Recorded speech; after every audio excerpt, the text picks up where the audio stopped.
નમસ્કાર મારા વહાલા વિદ્યાર્થી મિત્રો, આજે વાત કરીશું ધોરણ 6 વિષય સામાજિક વિજ્ઞાનના પાઠ નંબર 8 ભારત વર્ષની ભવ્યતા. મિત્રો સંપૂર્ણ સંવિધાન પોથીનું સોલ્યુશન મેળવીશું. એ પહેલા ચેનલની અંદર પ્રથમ વખત આવ્યા છો તો મિત્રો ચેનલને ખાસ સબસ્ક્રાઇબ કરી દેવી.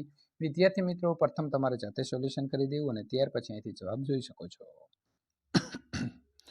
મિત્રો પહેલો પ્રશ્ન છે, નીચે આપેલા પ્રશ્નોના ઉત્તર માટે વિકલ્પમાંથી સાચો વિકલ્પ શોધીને લખો.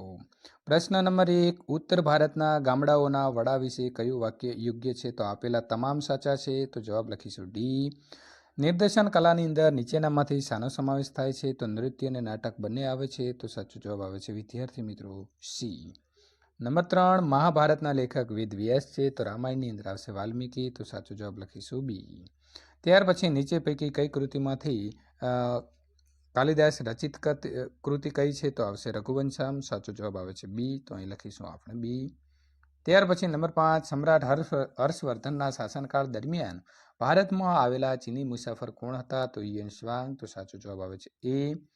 સુવ્યવસ્થિત નગર આયોજન એ કોની મુખ્ય વિશેષતા હતી? તો બી, વૈદિક સભ્યતા. ત્યાર પછી નંબર 7, ગાંધાર કલા એ કઈ બે કલા શૈલીનો સંગમ છે? તો ગ્રીક અને ભારતીય, તો સાચો જવાબ આવે છે મિત્રો અહીં બી. નંબર 8, સ્તૂપોના મધ્યમાં શું રાખવામાં આવતું? તો ભગવાન બુદ્ધના શરીરના અવશેષો જે છે તે રાખવામાં આવતા હતા, તો સાચો જવાબ છે સી. નંબર 9, સાંચીના સ્તૂપ ફરતે કાષ્ટ નિર્માણ કરવાનું કાર્ય કયા રાજાના વંશોએ કરાવ્યું હતું? તો શૃંગ વંશ, તો સાચો જવાબ આવશે સી. નંબર 10, પ્રાચીન ભારતની કઈ વિદ્યાપીઠ બંગાળની અંદર આવેલી હતી? તો વિક્રમશિલા, તો સાચો જવાબ આવશે મિત્રો બી. પ્રશ્ન નંબર 2, યોગ્ય શબ્દ વડે નીચેના વિધાનોની ખાલી જગ્યા પૂરો. ભારતનો સૌથી પ્રાચીન સાહિત્યની અંદર વેદોનો સમાવેશ થાય છે. મહાભારત નામના મહાકાવ્યની અંદર 1,00,000 શ્લોકો છે. બૌદ્ધ ધર્મના મૂળ ગ્રંથોને ત્રિપિટક કહેવામાં આવે છે. દક્ષિણ ભારતનું વિશિષ્ટ સાહિત્ય સંગમના નામે ઓળખાય છે. હડપ્પીય સભ્યતાનું મોટું બંદર લોથલ હતું. મને ઓળખો, હું પ્રારંભમાં જય સંહિતા તરીકે ઓળખાતો ગ્રંથ છું. તો મહાભારત. મારે ત્યાંથી આદિમાનવોએ દોરેલા 500 જેટલા ચિત્રો મળી આવ્યા છે. તો ભીમબેટકાની ગુફાઓ. હું સંપૂર્ણ ભારતીય કલા શૈલી છું. તો મથુરા કલા. હું ભારતનો સૌથી પ્રાચીન સિક્કો ગણાવું છું. તો પંચમાર્ક. પહેલા પાઠમાં પણ મિત્રો આપણે ભણ્યા છીએ.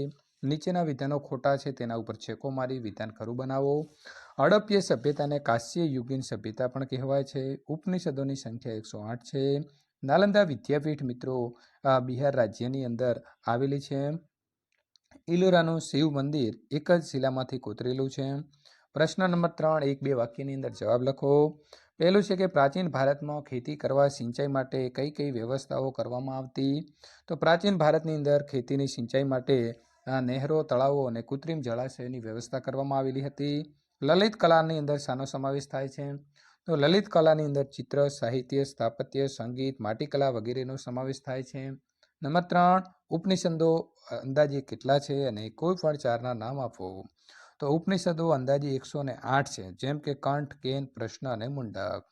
અશોકનો શિલાલેખમાં શેના વિશે માહિતી મળે છે? તો અશોકના શિલાલેખમાંથી પ્રાચીન ભારતના ઇતિહાસ અને મૌર્ય સામ્રાજ્યનો વહીવટતંત્રો વિશેની માહિતી પ્રાપ્ત થાય છે. નંબર 5, રેશમ માર્ગ સાથે કયા કયા દેશના વેપારીઓ સંકળાયેલા હતા?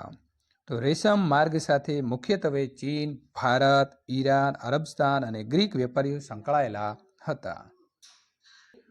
નંબર 6, બૌદ્ધ ધર્મના સ્થાપત્યમાં કોનો કોનો સમાવેશ થાય છે? તો બૌદ્ધ ધર્મના સ્થાપત્યની અંદર સ્તૂપો અને વિહારોનો સમાવેશ થાય છે. નંબર 7, શાહજી કી ડેરી સ્તૂપનું નિર્માણ કોણે કરાવ્યું હતું? તો કનિષ્ઠે શાહજી કી ડેરી નામના સ્તૂપનું નિર્માણ કરાવ્યું હતું. નંબર 8, મહાન રસાયણી શાસ્ત્રી નાગાર્જુન કઈ પ્રાચીન વિદ્યાપીઠના આચાર્ય હતા? તો મહાન રસાયણ શાસ્ત્રી નાગાર્જુન બિહારની અંદર આવેલી નાલંદા વિદ્યાપીઠના આચાર્ય હતા. શ્રવણ બેલગોડામાં આવેલી કઈ જૈન મૂર્તિ વિશ્વવિખ્યાત છે? તો શ્રવણ બેલગોડાની અંદર આવેલી ગોમતેશ્વર જૈન મૂર્તિ વિશ્વવિખ્યાત છે. નંબર 10, કયું પ્રાચીન ચિત્ર ભારતીય સંસ્કૃતિનું ઘરેણું કહેવાય છે? તો મિત્રો પદ્મપાણીનું ચિત્ર ભારતીય સંસ્કૃતિનું ઘરેણું કહેવાય છે. બંધ બેસતા જોડકા જોડો. કૌટિલ્ય, તો આવશે સી. અર્થશાસ્ત્ર. કાલિદાસ, તો આવશે ડી. ઋતુસંહાર. પાણીની, તો આવશે ઈ. અષ્ટધ્યાયી. નંબર 4 મિત્રો હરિસેન, તો આવશે એ. પર્યાગ પ્રશિસ્ત. બાણભટ્ટ, તો આવશે બી. હર્ષચરિતમ. પ્રશ્ન નંબર 4, નીચે આપેલા પારિભાષિક શબ્દોની સમજૂતી આપો. ધર્મેતર સાહિત્ય. તો જે સાહિત્યનો વિષય વસ્તુ ધર્મની બહારનો હોય તેવા સાહિત્યને ધર્મેતર સાહિત્ય કહેવામાં આવે છે. તેમાં મિત્રો કાવ્ય, નાટકો, પ્રશસ્તિઓ, વ્યાકરણ ગ્રંથો અને સ્મૃતિઓનો સમાવેશ થાય છે. નંબર 2, સ્તૂપ. તો સ્તૂપો એટલે નાના ગુંબજ આકારનું સ્થાપત્ય. સ્તૂપની મધ્યમાં બૌદ્ધના અવશેષોને દાબડામાં રાખવામાં આવતા અને બૌદ્ધ સાધુઓ આ સ્થળે ધ્યાન ધરતા. વિહાર. જૈન ધર્મ અને બૌદ્ધ ધર્મના સાધુઓની રહેવા માટેની જે જગ્યા છે તેને વિહારો કહેવામાં આવે છે. ટૂંક નોંધ લખો. વિદેશી મુસાફરોનું વર્ણન.